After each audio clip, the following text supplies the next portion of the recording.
President Obama declares the end of the Gaddafi regime, but has Gaddafi even left Tripoli? I'm Alan Barton. Stand by for the front page.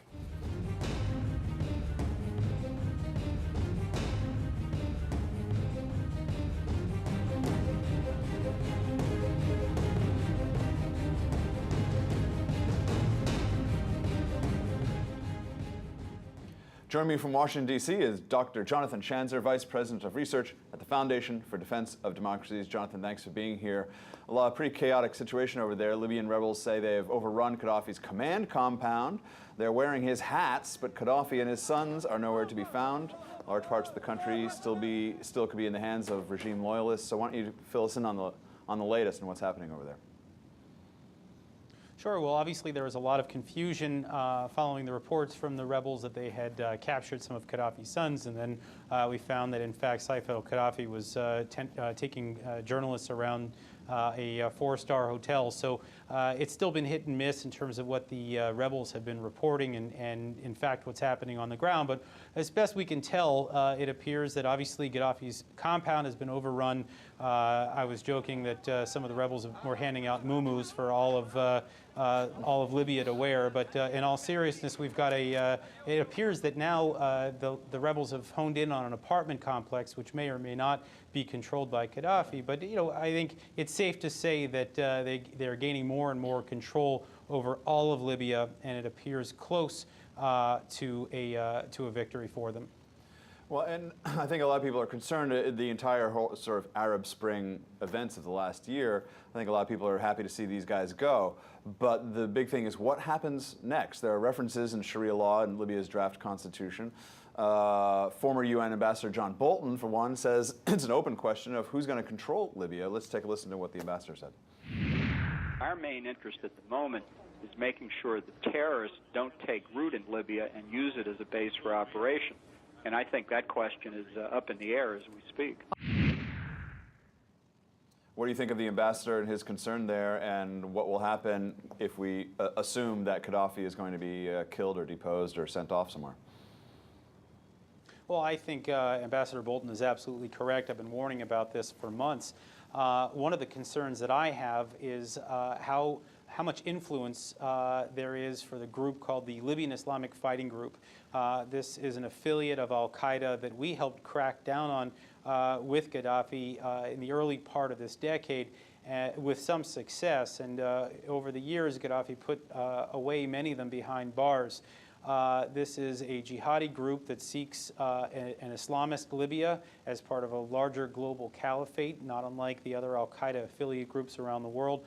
And what we know is that over the months that this has played out, the civil war has played out, many of them have been sprung from jail. Many of them Gaddafi actually let out of jail just on his own. And so we have no idea the extent to which they have infiltrated the opposition. We have no idea how many of them are sitting on the Transitional National Council. In short, we have no idea how much jihadism has penetrated these rebels and this opposition. So it's a black box. And when you think about how Libya has been governed, I mean, it was ruled by this strange ideology from Gaddafi's Green Book, which was this amalgam of socialism and Islam, and it was the official ideology of Libya, but no one embraced it.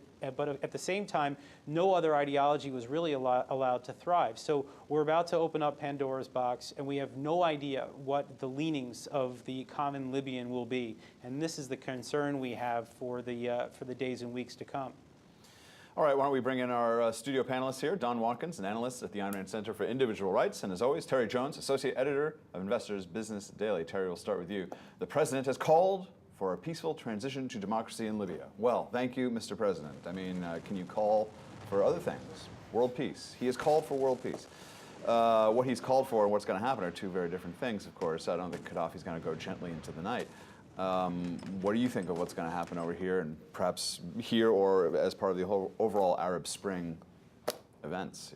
Yeah, no one knows. I mean, there's so much chaos on the ground and so much confusion over who's actually taking over. These rebel groups, as was said, are splintered and fragmented. They've carefully put forward some Western educated people to allay our fears, but we don't know what's going on behind the scenes, and we know there are a number of, as Dr. Schanzer said, there are a number of Al-Qaeda linked groups that are part of the rebel groups, or at least fought with them. They have strongholds in both Benghazi and Derna, as we found out. The head of NATO, U.S. Admiral, head of NATO, warned several months ago about Al-Qaeda splinter groups taking part in this. So we don't know, and that's the frightening thing, because the old saying is, better the devil you know than the devil you don't. Well, this is the devil we don't know, and we don't know if these are going to be a bunch of fairly moderate, democratically oriented people, or whether we're just going to hand it over to a bunch of Muslim Brotherhood types, as happened in Egypt. Don, what role, if any, should the U.S. play in this? I mean, it was very controversial, our entrance point into it. Basically, that was when the lead from behind sort of mantra of Obama's, we'll launch a few missiles to start it out, and then we're going to let NATO take the lead, and then NATO has been, you can say they've been effective. I mean, what's happening is what's happening. It took a while.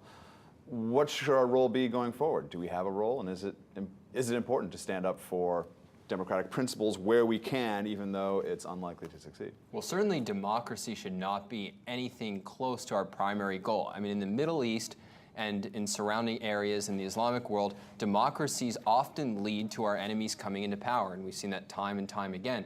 The priority for America has to be American security, which means that the countries be non-threatening. Now, I don't think if you're worried about threats to America, Libya is the top threat. But what about oil? I mean, they're going to say that Libya controls a lot of oil that's important for Europe. We're allied with Europe. We don't want to see Europe in any more pain because that affects our markets, and then everything, hip bone is connected to the thigh bone there. Well, certainly. I mean, we have an interest in protecting oil, but if we're going to protect it in Libya, we should be protecting it in a whole bunch of other countries too. So the priority has to be that these countries be non-threatening, and then as a secondary priority, it's that they be somewhat free to the extent that is possible. And the way to achieve that is not by promoting democracy. Now, in terms of what should we do militarily or diplomatically, I mean, it's a really difficult question, but the thing you definitely don't do is have a completely unpredictable, untenable, unexplained policy or non-policy as we have today.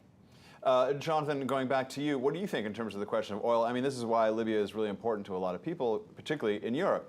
And then if you look at Europe's economy, it's very important to the American economy. Day to day, they seem to be sort of symbiotically assessing each other. So how do you see it playing out, and what do you see America's role in with regard to the oil question specifically? Well, I think that it was the Europeans that wanted to go in because of their investments in Libya's oil infrastructure, and I think the United States was following the lead of France specifically. And let's just be very clear here. This was Sarkozy's war, and we followed suit. So in the same way that I think a lot of people called Iraq a war for oil, and I'm not sure it was, this certainly was, and we took part in it. Now I think there are going to be questions that emerge over, there are basically two sort of core areas of oil production, one on the west in the environs surrounding Tripoli, and the other one in Ras Lanuf, which is just west of Benghazi, which is the rebel capital, so to speak. I think there are a lot of questions right now about whether East and West can marry, whether there will be a unified Libya. You have to remember that Gaddafi went out of his way to turn the Easterners against the Westerners. Libya has been a very tribal society. There's been no civil society that has been able to create some overarching infrastructure between the East and West. So there are a lot of questions that remain here, and the danger could be that you would have two potentially different governments producing oil from two different pods within Libya. But overall, I think it's going to be in Libya's interest to continue to produce oil for the good of the country, for its economy. All right, thank you, Jonathan. You can find more of Dr. Schanzer's work at defenddemocracy.org. Viewers, please add your voice to the mix. How and how much should the U.S. be helping shape the next Libyan government? Click the comment button below. Join in on the discussion. For Jonathan Schanzer, Don Watkins, and Terry Jones, I'm Alan Barton. You've been watching Front Page.